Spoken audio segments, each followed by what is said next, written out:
Math ultra 1.0 में आपका स्वागत है ए कुमार सर द्वारा। हेलो गाइस, आशा करता हूँ आप ठीक होंगे, स्वस्थ होंगे, मस्त होंगे। आज हम एलसीएम और एचसीएफ के नेक्स्ट वीडियो में आ गए। आज हम बात करेंगे नेक्स्ट जो कंडीशनें रह गई हैं टाइप 1 की धनात्मक पूर्णांक पर आधारित जो क्वेश्चन मेरा टाइप चल रहा था, उन्हीं पर कुछ 2-3 कंडीशन रह गई। देखते हैं कौन कौन सी। जैसे ये सवाल है, अंडर रूट 169, क्यू रूट 27 और क्यू रूट 64 और अंडर रूट 144 का एलसीएम क्या होगा। ठीक है, आरआरबी एनटीपीसी 2021 में पूछा गया सवाल है और अच्छा सवाल है। ठीक है, अब देखो इससे पहले जो मैंने लास्ट पार्ट में जितनी भी कंडीशन बताई थी अब वही सवाल है धनात्मक पूर्णांक। अब लेकिन सवाल एग्जामिनर किस किस रूप में पूछ सकता है, अब वही सवाल है, इनको इस रूप में भी दे दिया। सवाल सब कुछ वैसा ही है, तो इन्हें हम कैसे करेंगे। ठीक है, तो देखो सबसे पहले हम क्या करेंगे, ये जो अंडर रूट है तो इसमें एग्जामिनर ने क्या किया, तो मैं एक सवाल में 3 सवाल पूछ लिए। ये क्या है अंडर रूट, इसका मतलब इसका वर्गमूल लेना। ये क्या है क्यू रूट, तो इसका घनमूल लेना पड़ेगा, इसका घनमूल लेना पड़ेगा, इसका वर्गमूल लेना पड़ेगा। तो हमें जो नंबर्स मिलेंगे फिर उनका एलसीएम निकालना, बस यही है। तो एग्जामिनर कैसे भी पूछ सकता है। देखो सबसे पहले हम इसका सॉल्यूशन करेंगे, तो अंडर रूट 169 तो 169 का वर्गमूल, तो 13 कितने होते हैं 169, तो इसका मतलब इसका वर्गमूल कितना हो गया 13। नेक्स्ट नंबर हमारा क्या है क्यू रूट 27, 27 का घनमूल क्या होता है 3 होता है, तो इसका 3 हो गया। अब आ जाओ next cube root 64, cube root 64 तो इसका हमें क्या लेना है घनमूल, इसका भी लेना है। तो ये 64 इसका घनमूल कितना हो गया 4, 4 चौक 16, 16 चौक 64। तो घनमूल और वर्गमूल आपको निकालने आने चाहिए। अभी तक मैंने इसके अपलोड नहीं किए वीडियो, जल्दी हम वर्गमूल और घनमूल निकालना बताएंगे। तो इसका क्यू रूट 64 इसका कितना हो गया 4 हो गया। ठीक है, नेक्स्ट लास्ट हमारा रह गया अंडर रूट 144, तो 144 किसका, इसका वर्गमूल कितना होता है 12 12 में 144, अर्थात इसका क्या हो गया 12। अब देखो अब हमें इसको या तो जो हमारा एकेडमिक मेथड है शुरुआत यानी पुराना मेथड उससे भी कर सकते हैं फैक्टराइजेशन से, लेकिन जब भी हमें कंपटीशन में क्या होता है कि हमें जितना जल्दी हो सके सवाल को उतना जल्दी करना आना चाहिए। अब देखो सवाल में देखो सबसे पहले इसमें चेक करो अभाज्य संख्या कोई है, तो हमने देखा अभाज्य संख्या एक ये है और एक ये है। अब ये नहीं है, ये भाज्य संख्या है दोनों, और जो नहीं है तो हम इसका क्या करेंगे अभाज्य गुणनखंड कर लो, 2 दूनी 4, इसके अभाज्य गुणनखंड 3 दूनी 6। अब तुम्हें कुछ भी नहीं करना है, लासा में क्या होता है कि जो सबसे ज़्यादा बार आए, ठीक है, जो संख्या में सबसे ज़्यादा बार हो उसको पहले। अब ये 13 एक ही बार है, तो इसलिए इसका एलसीएम निकालेंगे, तो क्या 13 यानी 13, ये 3 कितने बार यहाँ एक ही, सबसे ज़्यादा बड़ी पावर 3 कितनी है, एक ही है, तो ये 3 लिख देंगे। उसके बाद 2 की पावर कितनी है, एक ही बार है, सबसे बड़ी पावर 2। अब इसका क्या करेंगे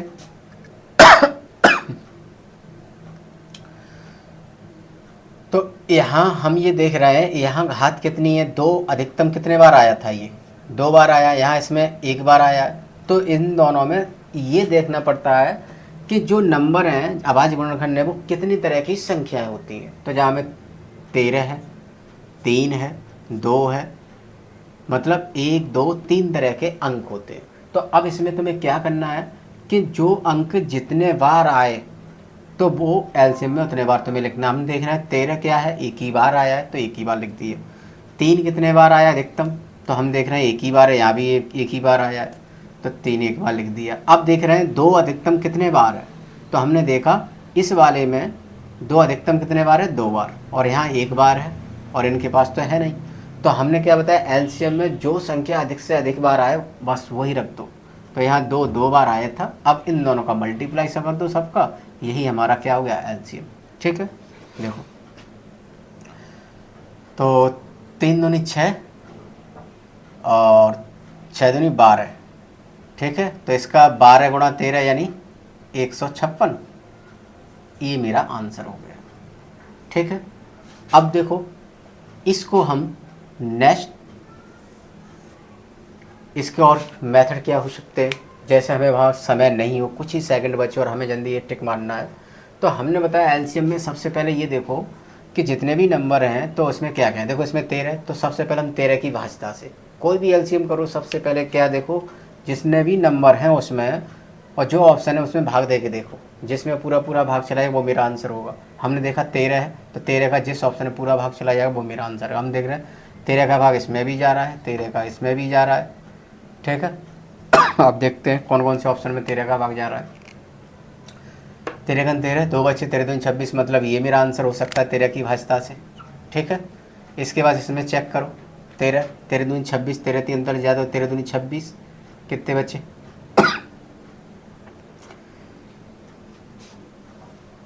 13 दूनी 26, 26 और 5 31 और 13 चौक 52, यानी इसमें भी 13 का भाग जा रहा है। इसमें भी चेक करो 13 का भाग, तो 13 का 13, कितने बचे 5, 13 चौक 52, ये भी 13 का, यानी 13 क्या सब में ही भाग जा रहा है। अब हम क्या करेंगे, अब यहाँ देखो 3, देखो अंकी अब 3 है, तो 3 की संख्या में भाग दो। अब भाग देने की जरूरत नहीं, जिस संख्या के अंकों का योग 3 होगा वो मेरा आंसर होगा। देखो 6 6 12 के अंकों का योग 3, यानी 3 की भाषा से ये भी मेरा आंसर है। 2 और 1 3, 3 और 3 6, यानी मतलब ये भी मेरा आंसर हो जाएगा। तो 6 में 3 का भाग चला जाएगा। 8 और 1 9 और 2 11 और 1 12। 8 और 1 9 और 2 11, 11 के अंकों का योग 2, यानी 3 की भाषा से ये ऑप्शन कट गया। ये देखो 6 4 10 और 18 के अंकों का योग 9, यानी 3 का भाग चला जाएगा 9 में, इसका मतलब ये भी मेरा आंसर 3। तो मतलब हम तुम्हें ये बता रहे हैं कि क्या क्या मेथड होते हैं एलसीएम को फास्ट करने के। तो तुम्हारे पास ये नहीं कि एक मेथड लेके कंपटीशन में पहुंच जाओ, तुम्हारे पास सारे मेथड होना चाहिए। ठीक है, तब तुम कंपटीशन फाइट कर सकते हो। क्योंकि अगर सरल आ जाए एलसीएम फैलसीएम सवाल, छोटे छोटे आ जाए, तो फिर जौन सा मेथड चाहो उससे भी तुम कर सकते हो। लेकिन अगर भाजता वाला, पहले सबसे पहले कोई भी एलसीएम वाला सवाल करो, पहले भाजता का नियम लगा दो, जिसमें भाग चला जाए वो ऑप्शन, कुछ 2 ऑप्शन कट जाएंगे। ठीक है, फिर अंकी योग चेक कर लो। ठीक है, इस तरीके से तुम्हें करो। अब इसे नहीं तो हम इसे, जो हमारा फैक्टर मेथड है, इन सब का क्या करो, 13 3 4 12 हम 2 से काट देंगे, ये कटेगा नहीं तो वैसा का वैसा, ये नहीं कटेगा वैसा का वैसा, 2 दूनी 4, 2 6 12, फिर 2 से कट जाए, ये नहीं कटेगा वैसा का वैसा, ये नहीं कटेगा वैसा, 2 1 2, 2 3 6। अब 3 से कट जाएगा, ये नहीं कटेगा वैसा का वैसा ही, 3 1 1 1। अब ये रह गया 3। अब देखो आ गया वही, इन दोनों सबका मल्टीप्लाई कर दो, यही मेरा आंसर है। तो हमें सारे मेथड आना चाहिए एलसीएम के। ठीक है, नेक्स्ट बात करते हैं। अब देखो इसके अलावा एग्जामिनर किस तरीका का सवाल और दे सकता है। जैसे ये सवाल है, अच्छा सवाल है ये भी, आरआरबी जेई 2019 में पूछा गया सवाल है। ठीक है, तो 36 और के का लासा कितना है, 72 है। तो के का संभावित मान क्या होगा। संभावित शब्द का मतलब समझते हो, संभावित शब्द का मतलब ये होता है कि उसके अधिक से अधिक कितने मान होंगे के की। तो अब देखो लासा कितना है, 72 है, तो तुम ऑप्शन देखो। और लासा हमने क्या बताया, किसी चाहे 4 संख्याओं का लासा निकालो, चाहे 2 संख्याओं का लासा निकालो, चाहे 3 संख्या, जितनी भी संख्या हो। तो लासा का मतलब होता है जितनी भी संख्याएं होती हैं उस लासा में उन सभी संख्याओं का भाग चला जाए, वही लासा होता है। ठीक है, तो देखो इसमें लासा हमें दे रखा है, एलसीएम हमें कितना दे रखा है, 72, 72 दे रखा है। ये किस किस का दे रखा है, 36 और के का एलसीएम कितना है, 72 है। तो हमें के की जितने वैल्यू हैं वो हमें पता करनी है। अब देखो अगर हमारा पहला ऑप्शन है तो यहाँ 24 रखो, 24 का भाग चला जाएगा, बिल्कुल चला जाएगा, इसका मतलब ये भी मेरा आंसर हो सकता है। लेकिन वो पूछ रहा है संभावित यानी अधिक से अधिक मान 8 का। अब ऑप्शन बी रखो, 8 रख के देखो, 8 का भी भाग चला, यानी मतलब 24 तो मैंने चेक कर लिया, 72 का चला ही जाएगा, मतलब ये मेरा आंसर। बस चेक ही मत करो, 1 2 3 अंक है। और इसमें तो ये जो 2 ऑप्शन है, इन दोनों ऑप्शन के इस तीसरे में चारों के, यानी 1 2 3 तीनों ऑप्शन इस बी ऑप्शन में है, तो संभावित पूछ रहा था, तो यही मेरा आंसर हो गया। अगर ये पूछता कम से कम, तो कम से कम इसमें कौन सा ऑप्शन होता, फिर तो ये होता केवल डी, ठीक है, कि वो सबसे छोटा यानी कम से कम, ठीक है। तो ये हमारा टाइप 1 था जो चल रहा था, ये टाइप 1 में ये 2 कंडीशन और रह गई थी, ठीक है। अब नेक्स्ट हम टाइप स्टार्ट कर रहे हैं, टाइप 2 घातांकों पर आधारित एलसीएम, ठीक है। अभी हम एलसीएम की सीरीज़ चला रहे हैं, उसके बाद एलसीएम पूर्ण रूप से ख़त्म होगा, फिर एचसीएफ की सीरीज़ चलेगी, ठीक है। तो देखते हैं टाइप 2 को, घातांकों पर आधारित प्रश्न।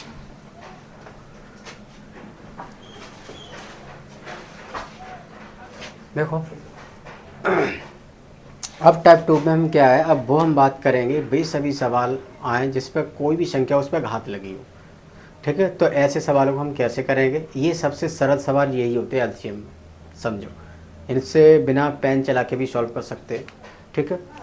देखो जैसे ये 2 सवाल हैं और दोनों ही रेलवे के सवाल हैं, एनटीपीसी 2021 में पूछे गए सवाल हैं और अच्छे सवाल हैं। इस सवाल में हमेशा ये ध्यान रखना, घात या तो तुम्हें क्या इसे करने से पहले ये देखना है कि जो घात लगी है अभाज्य संख्याओं पे लगी है या भाज्य संख्याओं पर।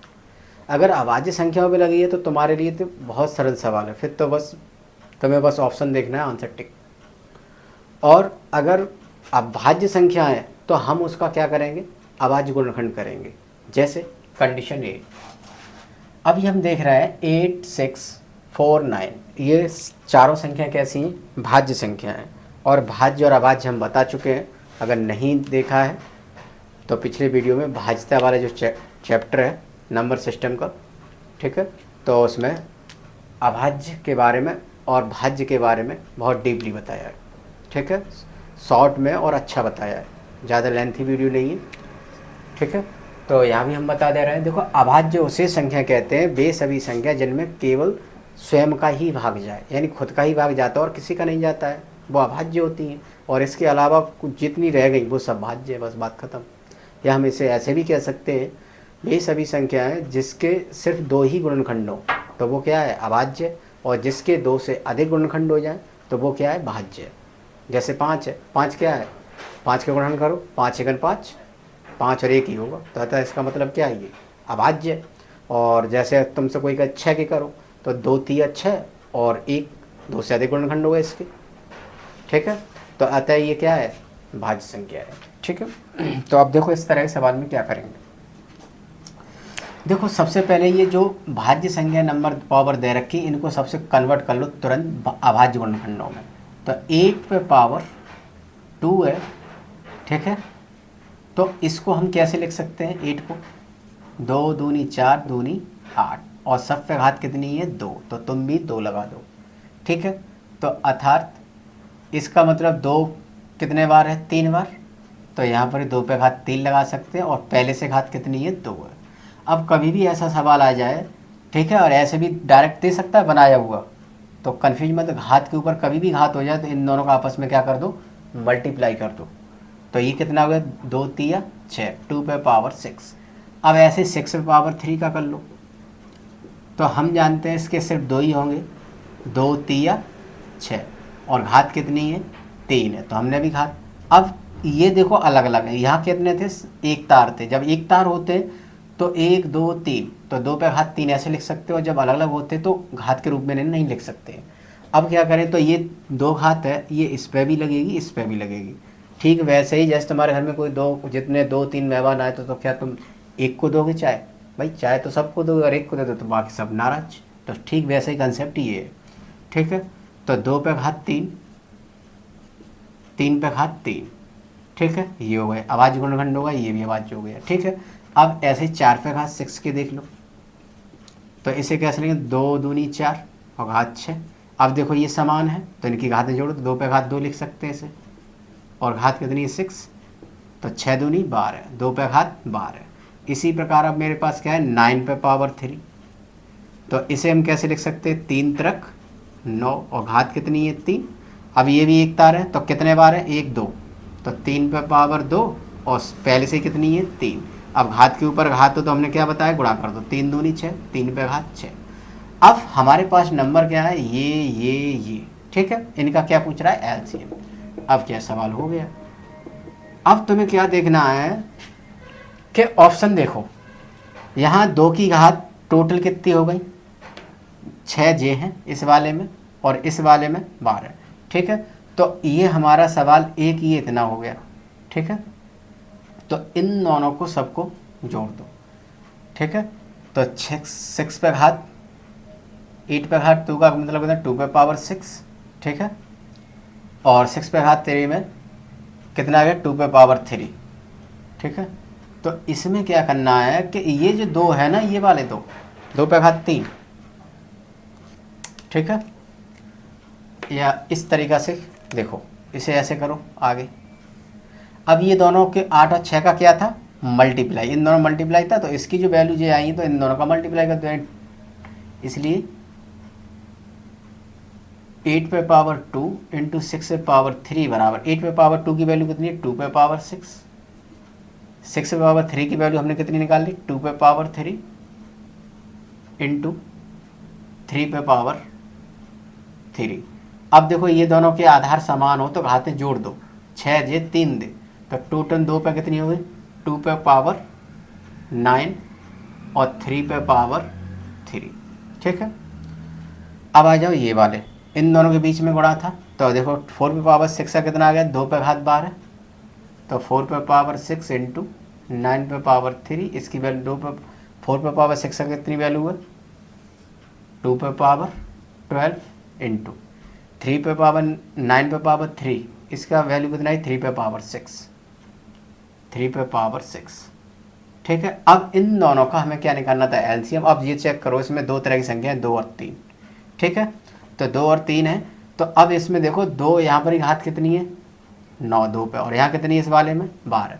तो एलसीएम में हमेशा ध्यान रखना, जिसकी सबसे बड़ी घात होगी वो तुम्हें रखना है। तो इसीलिए एलसीएम बराबर 2 पे घात 12, क्योंकि ये सबसे ज़्यादा बड़ी है। अब 3 में, दोनों में 3 किस घात किसकी बड़ी है, इस वाले की, 3 पे पावर 6। यही मेरा आंसर है, कौन सा है, 2 पे पावर 12 और 3 पावर 6, यानी आंसर डी सही है।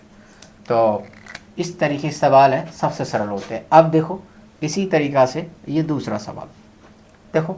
अब यहाँ तुमने देखा ये पहले से ही क्या है, इसके आधार है वो कैसे है, अभाज्य, ठीक है।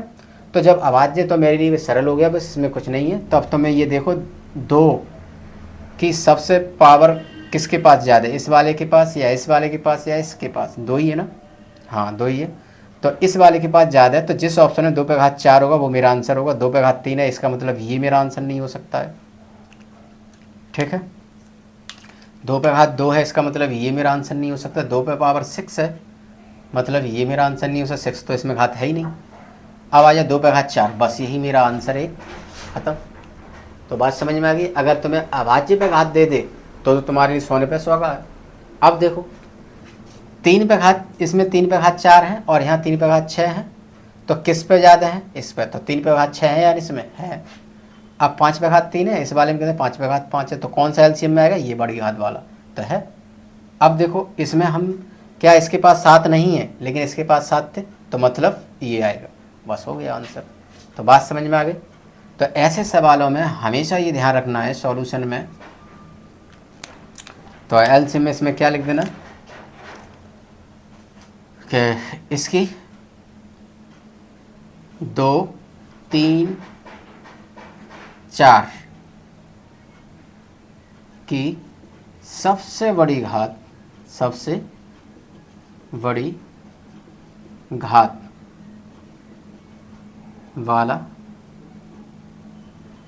कौन कौन सा है, 2 पे पावर 4, 3 पे पावर 6 और 5 पे पावर 5 और 7 इसके पास है नहीं है, तो इसका मतलब क्या है, यानी 7 पे पावर 0 है, ठीक है। इसका मतलब तो ये रह गया गुणा 7 पे पावर 2, यही मेरा आंसर है, ठीक है। तो आशा करता हूँ ये सब चीज़ समझ में आई होगी, और इस तरह के हम ढेर सारे वीडियो लेके आ रहे हैं, ठीक है। हर चैप्टर के आएंगे, उसके लिए आप टेंशन फ्री रहो। पूरा जितना भी अर्थमेटिक है, एडवांस है, सब कुछ तुम्हें पढ़ाया जाएगा। ठीक है, तो वीडियो पसंद आए तो वीडियो को लाइक करें, कमेंट करें, शेयर करें और सब्सक्राइब करें। ठीक है, और जो चीज़ आपको डाउट है किसी चीज़ में तो कमेंट बॉक्स में उस चीज़ को ज़रूर लिख दें, जिससे हमें ये पता लगे कि हाँ किसी को डाउट है। तो नेक्स्ट हम बात कर रहे हैं, ये कंडीशन में 2 हो गई घातांक वाली, और देखते हैं इस तरह के और कैसे सवाल आते हैं। तो नेक्स्ट बात करते हैं।